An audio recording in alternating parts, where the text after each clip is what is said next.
I'm excited too. Okay, so my name's Erin. I would classify myself as a fully fledged data geek by this point. I have my own business. I basically get to run around and do what you see me do here. I get to give presentations and workshops and help folks get more out of Tableau. But it took a little bit of a weird path to get here. Many of my fabulous data colleagues, they studied things like math and science and engineering in school. I majored in poetry. I was a hardcore humanist in college. I'm talking epic poems, Spanish literature, analog photography, and we all have phones with like cameras on them, right? So if you got a millennial who's spending her Saturdays with a darkroom, moving photos from tray to tray, a little bit of an anti-tech streak going on. So I get out of college, get my first job, see Tableau demoed for the first time, and I'm like, oh my gosh, who knew numbers could be so beautiful? I would have paid so much more attention in stats class if someone had shown me how beautiful numbers could be. So I took a big left turn career-wise, started to immerse myself in the world of data, and as you might expect, had a little bit of the imposter syndrome waves of it start to come up, right? Like, what am I, the humanist, the poet, going to contribute to these rooms full of fabulous statisticians and data whizzes? And spoiler alert, quite a lot, actually.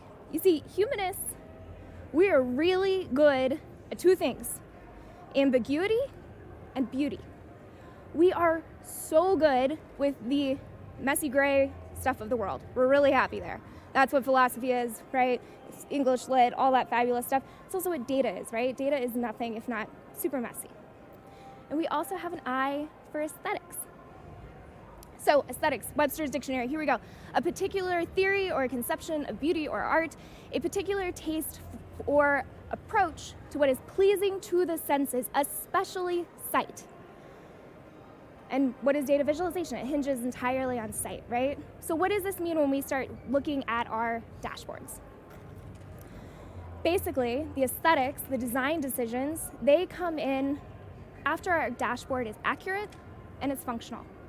We know basically 99% of our work is already done. We've done the 90% that's getting the data ready for Tableau, right? Ready for analysis.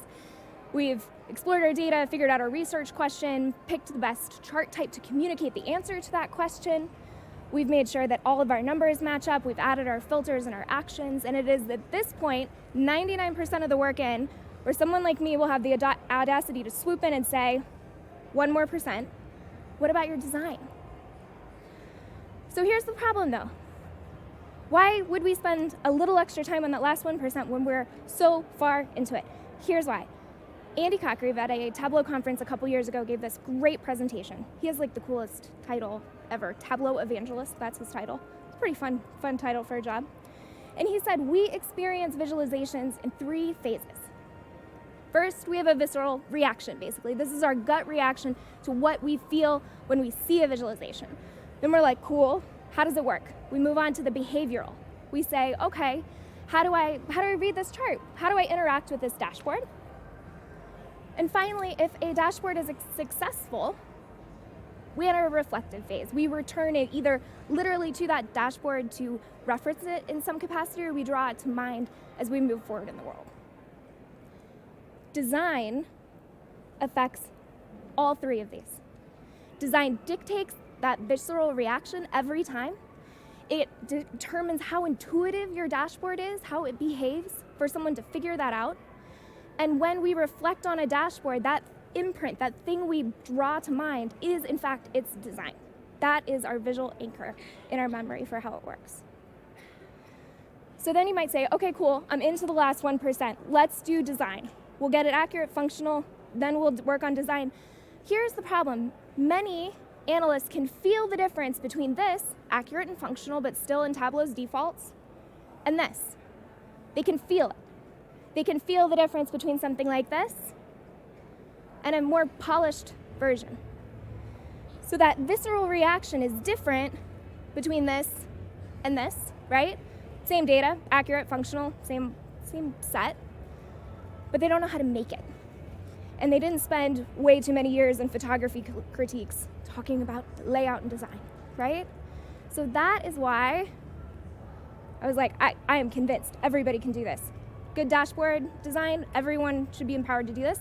So I just tried to document the process that I go through, partly for you, partly for me, with consistency, with consulting, right?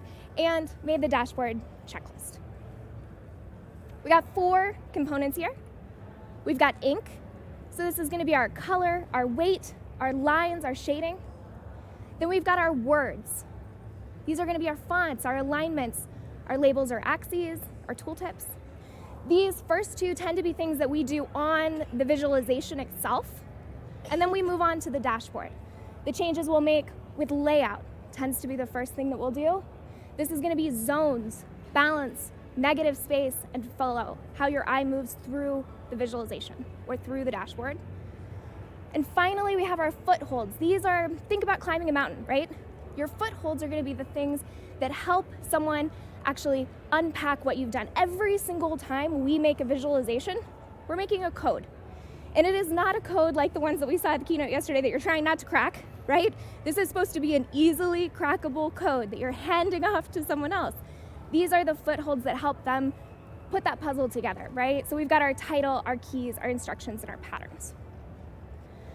So the important thing to note here is that our checklist here, sure, it's got some things that are Tableau specific. I don't know of anyone else who uses Tooltips. But fundamentally, there are a lot of design elements here that you can actually literally see in like how this slide is put together. So for example, color. You recognize these colors, guys? They're literally all around you. This is a hex code, specific pink, specific blue, right? And this far into the conference, hopefully you're having some TC19 associations with these specific colors. Got the weight. So look at that dark navy, kind of almost looks black up here. We've got 3 different weights for that same color. We've got the bolded, sort of chunky headlines for the categories, lighter for our lists, and then the bullet points literally have some see-through. The opacity is down, right? Because we've got these lines. You see the alignment at work, you see the balance. We clearly have 4 zones of data, balance 2 on each side. And when we talk about flow, we're talking about how the eye moves through the picture, whether that's a photo or a painting or a slide or a dashboard. So English speakers will start top left. They will work down bottom right. This is when your eye is likely to leave that screen. So what am I gonna do? I'm gonna put my title down here, harsh contrast, and pull you back into the heart of the content. So what we're gonna do today is we're gonna take these 16 points, we're gonna dive into Tableau, and we're gonna go ahead and work through transforming one visualization into a dashboard with this checklist. Does that sound good? Thumbs up, still hearing me? Fabulous. If you guys were like this, I don't know what we do, I'd be like, well, I don't have anything else planned, so. So here's what we're gonna transform. We're gonna take this dashboard, accurate, functional, all defaulted by Tableau, and we're gonna turn it into this. So this is a dashboard that I built for the Cowen Institute. They are out of Tulane University, and their mission is helping the New Orleans community have academic and career success. That's what they do. So this was built for them to help raise awareness about what jobs look like in New Orleans. Shall we dive into Tableau? Yep, thumbs up, head bobs.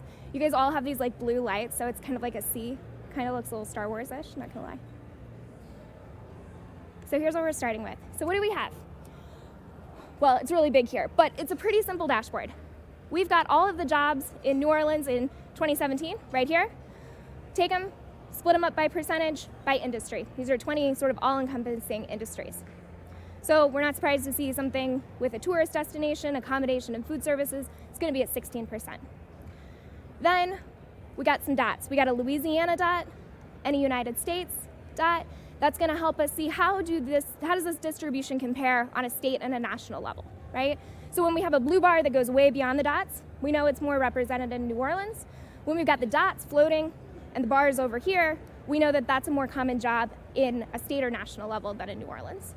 And when they're all kind of clustered around the same thing, we've got this fractal pattern where you're seeing the same representation happening at a state, local, and national level.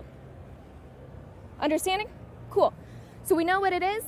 We've checked that it's accurate. It's a little bit of a complicated, it's not super complicated, but it's got some measure names and measure values going on, some table calculations running around, got a combo chart. So we made sure we checked all of our numbers with our handy dandy text table. So now that we're accurate and functional, time for the dashboard design checklist, okay? How many people have friends in the branding or marketing departments, public affairs maybe, of your organizations? How many wish they had friends in those? You guys don't want to make friends? Come on, guys. The fastest way to make friends with folks in the branding or marketing or public affairs is to ask them for their style guide. And oh my gosh, they will jump for joy and they'll be like, here is our style guide. Take it. Thank you so much for using that exact hex code of this blue. Why is this helpful? It's helpful because all of those associations are with the audience. When someone goes to the Cowen website, they see these same things. We want them to have that same resonance when they're looking at the colors on our dashboard. So here's what we're gonna do. We got a couple options here. So I'm like, all right, got some bars. I'm gonna need something light for the bars, right? Because I gotta put dots on top of them. So I might go with this like tan pink for that. And then starting to think when we work with colors, here's my palette, this is what I can work with. I'm gonna go ahead and grab the blue for the US and this sort of persimmon orange color, makes me think of Cajun food, right? Gonna grab that for New Orleans. I'm also gonna hold on to this dark gray over here. That's gonna help me give some balance to the final dashboard. So what do? You literally copy and paste these hex codes. We're sliding back over to Tableau and we will go ahead and update our colors. So this is first. So we're gonna go edit colors, New Orleans. You can actually paste in hex codes here. We literally can change it with exactly what we want to do. From there, so that you guys don't have to sit through a bunch of hex code pasting, I've gone ahead and cheated and loaded these into my favorites down here. To do that, if you ever want to do that, you just literally grab the color you've got and move it in. Let's say, okay, we're making some progress. So item 1, check, we're done, we've got our colors. Next, let's talk about weight. So I want my bars, they're a lighter color. I want them to be as heavy as possible for this color. But the dots sometimes overlap, right? And I want to change that opacity so that we can let those shine through, especially when they're touching. So I'm going to come down to my dots. I'm going to go ahead and move my color legend on here. I'm going to make these a touch bigger. And then I'm going to click on the color. I'm clicking on that color for both of these. And I'm just going to go ahead and change this opacity to 70%. So we edit our colors all the time in this box with our edit colors. Two things we don't do often is do that opacity change. That's going to let us sort of see when different bars are overlapping or the dots are overlapping. And the other thing I might do here is I might go ahead and add a border. So people will use white borders around their marks quite a bit. That can be a great way to give distinction. In this case, I don't want to highlight them quite as much. I want them to fade a touch into the background, but I'm still wanting to give some definition. Just because I've lightened up the opacity, I don't want to lose the complete weight of that circle. So I'm going to go ahead and just give it kind of a dark gray charcoal color. So we got font, we got weight. Next thing we have is our lines. Now, when you are a little kid in school and you have to draw charts, you literally either start with graph paper or someone gives you a ruler and you're sketching out your axis, right? Then, sometimes when our chart is done, we go ahead and erase the lines we made. But with software, we didn't make these lines. Tableau generated them. And because we didn't make them, often we don't think about editing them. I tend to be of the mindset of erase all of them, add back in what you need or what you miss. The stuff that you're like, oh, you know what, I need a little extra help here. In this case, we're gonna wipe away all of the lines here. So we are gonna right click on our viz, go to format, data swaps out for our formatting pane. How many people have ever been confused by borders versus lines? Yes, me, all the time. Okay, so quick definition for you. Lines, that's gonna be literally anything in the pane. So anything where the marks would actually be, those are gonna be your lines, your grid lines, your zero line, things like that. Your borders, one little icon over, these are gonna be everything outside the actual pane. These are gonna help your axes have some structure. So what I'm gonna do is I'm gonna get rid of my row dividers. See them disappear at the top. Now watch the column dividers, we'll disappear those as well. My borders are now gone. I can flip over to my lines, and here I've still got the grid lines for the columns. So I'm gonna go ahead and get rid of those two. So that takes care of our lines and our borders. Let's talk about our shading. One of the things we're always trying to do with our design, any design decisions, we're trying to increase legibility, right? And it's really easy up here to see when the dots are overlapping on the bars, what category, what industry we're talking about. But as soon as they start to float further out, it gets harder to anchor them back to one of the bars, right? So what we're gonna do is add some horizontal shading for each industry so that they're easier to visually connect really quickly. So we're gonna come back to our little bucket here. We've got our shading, we're gonna go to our rows, we're gonna go ahead and turn that on one notch. See those lines come across? And I'm also going to think back to my color decision here. We've got more of a tan brown color, tan pink color happening instead of sort of a white black sort of gray with no pigment at all. So I'm gonna go ahead and switch the colors of this just to this kind of light pink here. And you'll see kind of tonally that fits better. So just like that, our ink is done. Now we're gonna move on to our words. You know what else the public affairs folks always have? In addition to their colors, they have fonts that they love. This is another way to make friends. What is your style guide? What are your fonts? How do you use them? These folks literally have it written out, so they're like, any headers, any titles, that's gonna be our Frank font. Any of the rest of it, we're using Roboto. So I'm gonna leverage that. The first thing I'm gonna do is go back to my workbook. I know everything that I'm building in this workbook is going for the same style guide. So I'm gonna cheat and I'm gonna go up to Format and change the fonts for the whole workbook. Click on the workbook. I'm gonna make it Roboto all the way. And I'm also gonna go ahead and select this sort of dark charcoal gray. This was that other color that we said we'd hold on to from our style guide. This is a great way to, sometimes really intense black the weight of it is so heavy it can demand more attention than it necessarily needs, but you still want a deep enough color that it's easy to see. So we're gonna go ahead and use this charcoal all the way down. From there, I can just make my worksheet titles. I know this is gonna be our lovely Frank font, and I'll do the same thing for the dashboard titles. So at this point, our fonts for the whole workbook now actually are gonna be good to go. What do we have next? We have alignment. So Design 101 tends to say, unless you got a really good reason, left align. If you got a good reason for a center or right align, go for it. In this case, we can actually add a lot to this worksheet or this visualization with alignment. So the first thing I'm gonna do, I'm gonna right click on my industry labels. I'm gonna say, let's go ahead and make those left aligned. We want all of our labels to show, and sometimes you'll end up with ones like these where you're gonna go ahead and edit the alias and shorten these up just a touch, because otherwise they might go on forever.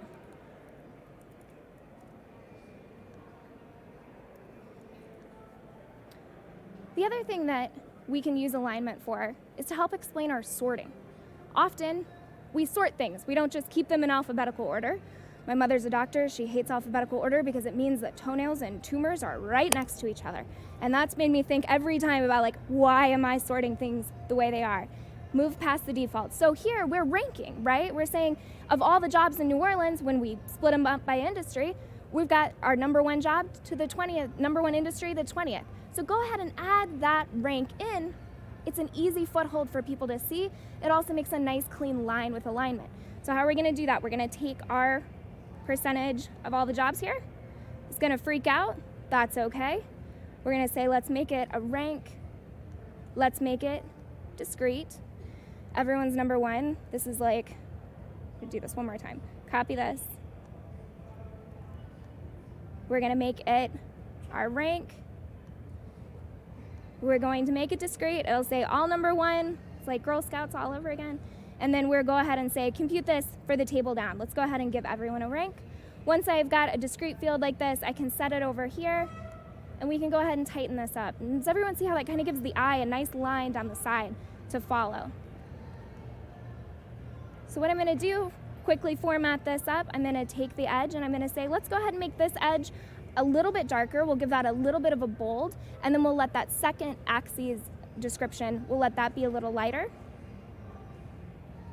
And so once we have that done, we can go ahead and pull our shading all the way back. So we'll go back to our little bucket, our shading bucket, and we'll say, let's take that level so it goes all the way to the edge. So we've got a clean line going from the number of the ranked industry all the way through the bar and the dots. From here, we've got our font done, we've got our alignment done. Time to think about our axes. So with a combo chart, it is really helpful to be able to look up and say, yes, indeed, we are synchronized. But you don't actually need two axes when you've overlaid everything for your end user. When in doubt, erase, add back in what you actually think you need. So we'll go ahead and say uncheck show header. Makes it a little bit easier. The last thing we'll do, again, fighting the defaults. Why have we left something where it is? We've got this percent calculation. You ever see like some percent of blah, blah, blah, and it highlights on your tooltips or your axes. Let's go ahead and make that end user. Think of who they are. Think of how you're helping them. We'll go ahead and say, let's edit this axis. And we'll take this axis and we'll just say percent of all jobs in 2017. The other thing, again, for consistency that I'm going to do, I've got a bold anchor along my y-axis. I'm going to do the same thing here. I'm going to go ahead and format this and say, let's make this bold, just for that title, so we have some balance there. So we've got our axes done. We've got our font. Our last thing is our tooltips. Now, how many people never touch their tooltips? How many people always touch their tooltips? There we go. That's what we want every single time. We want to go to our tooltips and make sure that we are intentional with them. Tooltips are one of the most incredibly powerful aspects of Tableau, right? You take all of this information that you don't have to smash on the dashboard, and it still is accessible just with a hover. But we can always, always, always make them more effective than what is left there. How do we do that? Well, the poet is going to tell you to use your words, full sentences, explain the mark the way you would explain it in person. So how are we going to do that? We're literally, and I've got this copied and pasted for you guys, so you don't have to watch me type it out. We'll go to our tooltip. We literally will just delete all of it, and we're going to just make a sentence. The industry represents this percentage of the jobs in New Orleans, while it represents this in Louisiana, this in the United States. Once you've figured out what your content is for your tooltip, in my opinion, here's what you do. Unbold everything, make it much bigger so you guys can actually read it, and then rebold only the things that actually change when you move the tooltip. So draw attention to why this mark is different than the mark they were just hovering on. So what are we going to do? We'll take industry, that's going to change, we'll bold it. Then for New Orleans, let's bold it, but let's also go ahead and make it the same color as the bar, right? Embed your color legend into your tooltip. We can do the same thing with Louisiana. We'll go ahead and, we'll bold it. And we're going to go ahead and take that persimmons color that we used before, and we're just going to go ahead and lay it on top. Same for the United States. So we've got that, we'll hit bold, and now when I hover over this is a lot easier to read, and that color is going to tell people right away which dot am I looking at, which color means what.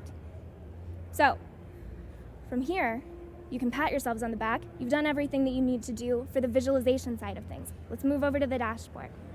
We will go ahead and make a dashboard, make it automatic. And how many people struggle with layout containers? Just me? No. All right. Yeah. Okay. Here's a quick tip I found online that I thought was so helpful. So I'm going to want a vertical stack here. I want a header, and I want the visualization below it. So here's what I'm going to do. I'm going to take the vertical, I'm going to take it out, and then right after, I'm going to bring two blank objects out just so that I can double check that it's working the right way. Double click on the little handle, and you get taken to the broader layout container, which is another nice trick. So what am I going to do? I'm going to go ahead and bring in my visualization. I'm going to bring in a horizontal container so I can put a title, how to use it, maybe an icon across the top. I'll go ahead and get rid of my color legend because I'm not going to use that here. I'm going to pull this up, and I'm starting to see the general zones of where the data is going to be. In general, you might have many different visualizations, but the number of zones that you're going to want tends to be between like 2 and 4. In this case, we're going to have the zones of the data, just one chart, and our header above. So we'll go ahead and get rid of our blanks. We'll hide that title. We'll hide this blank down here. So our zones are kind of set up. To balance this out, we got one on the top, big on the bottom. Let's go ahead and make this top container this kind of deep charcoal color. So visual weight will balance out and compensate for the amount of space that is different. We'll go ahead and set this up so that we now have our balance done with our zones. We're moving on now to what do we want to do with our negative space. So we have some built-in negative space actually. This kind of cuts a diagonal, right? Kind of fold it in half, kind of looks like grilled cheese that got sliced in right down the middle, right? So we have some negative space over here, but padding is another way, inner and outer padding is a great way to let your visualization breathe a little bit. So when we come over here to layout, we can see that. I'm gonna go ahead and click on my visualization. Got a little bit of outer padding. I'm gonna add a little bit of inner padding. So I'm gonna go ahead and take it by 8. You can always unlock this, make it 0 if you wanna change one of the elements. If you wanna add a little bit of a border around the whole thing, you can grab the entire container and you can go ahead and make that, give it some breathing space as well, so someone really can see what they're looking at. Then we're gonna think about the flow, right? What do we want someone to do when they land here? So top left, best real estate in the house, right? We're gonna put our title there. And we're gonna go ahead and put our object there. This will be our title. We know that's gonna be our Frank font, because we're trying to play nice with our fabulous friends in public affairs. Make this white so people can see it. After that, here's the title. We'll make that a question. What do we want people to do next? What's the flow of this? We want to send them on with instructions of how to actually read this dashboard. So we're going to go ahead and take another text box, line that up in our horizontal container, and we'll go ahead and say this is going to be how to read this chart. Make this a little bigger, make it white. This is going to be our placeholder here. We'll say okay. And then the last thing we want to do is I really want to give the Cowen Institute the opportunity to have a little logo in the corner.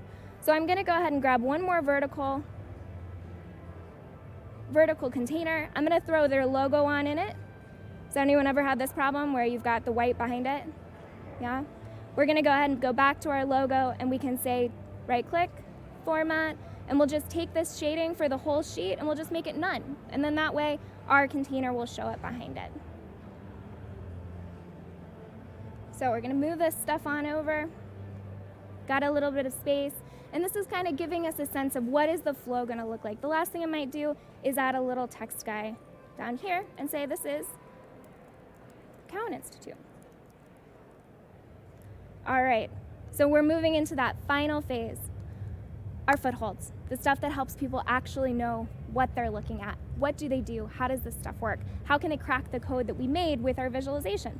This is gonna be super easy. We're gonna grab a title. If you are at a loss for a descriptive title, ask a question. What question does your dashboard answer? We'll go ahead and just replace the whole thing. How do major industries in New Orleans compare? We'll make this a little smaller. With Louisiana and the United States. We've got our title. Next, we want to think about our keys, our legends. Again, we're going to use that trick where we just take the colors, the color legend, and we're just going to go ahead and build it right into our question so that our title is both our color legend and our foothold for someone to understand what they're actually looking at when they land on our lovely dashboard. How to use this chart, that's the next thing. So someone says, what question are we answering? How do I go about answering it? We're gonna go ahead and grab our description, literally just make a couple sentences that explains how do you actually use this chart. And another thing that I love to do is give people directions on how they wanna go about hovering. So we all are at the Tableau conference, we see things that are hovering all the time and then we can see how they work. But for some people, they look at this and they have no clue that they can actually interact with it. And so just a little italics like that where I'm like, hover over the chart to learn more. Give someone the opportunity to know that this is interactive and they have some agency here that they can interact with.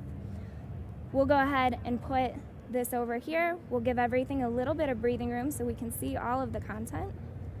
And we'll do the same thing with the Cowen Institute. We'll say hover over the logo for more information. This is a great way if you've got a logo like this, you can go ahead and say, add in the ability to hover over or click, go to their website, learn more about their organization. Something like that can be a really helpful way to basically make it so that you've got learn more right there at their fingertips. So the last thing that we're gonna do as we sort this all out is we are gonna add an annotation. And in my mind, annotations are one of the least used, most helpful ways to help people understand what they're actually looking at. You've got literally a question at the top. How do major industries in Louisiana or in New Orleans compare with Louisiana and the United States? Answer that question for one of the marks with an annotation. This is a question, an answer, and then with that combination, folks are able to dive in and they know what they're looking at, right? So we can go ahead and come over. We're gonna take something super simple. As a popular tourist destination, the percentage of jobs in New Orleans in accommodation and food service is nearly double that at a state or national level. So our last step here is to just click on the mark. We will say annotate the mark. We will delete everything here. We'll paste in our lovely little description.